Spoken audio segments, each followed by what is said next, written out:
മലമ്പുഴ ഡാമിൽ കാണാതായ വിദ്യാർത്ഥിയുടെ മൃതദേഹം കണ്ടെത്തി. മലപ്പുറം തിരൂർ പരിയാപുരം ചെക്കുമരക്കാരകത്തിൽ വീട്ടിൽ 22-കാരൻ ഷമീലാണ് മരിച്ചത്.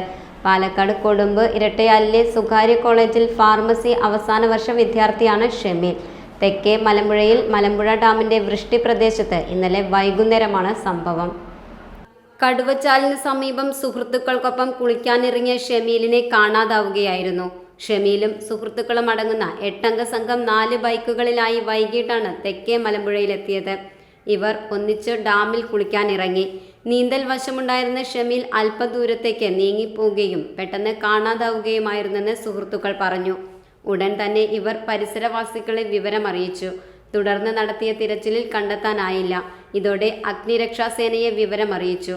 കഞ്ചിക്കോട് സ്റ്റേഷനിലെ സേനാംഗങ്ങളും ഇവർക്കൊപ്പം ഡാമിലെ മത്സ്യബന്ധന തൊഴിലാളികളും ചേർന്ന് ഏറെ നേരം തിരഞ്ഞെങ്കിലും ഫലമുണ്ടായില്ല.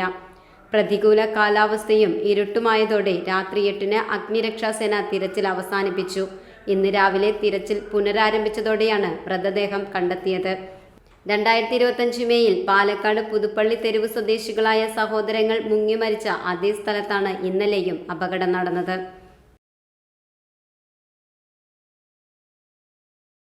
Dot view news. കാഴ്ചകളാണ് ലോകം.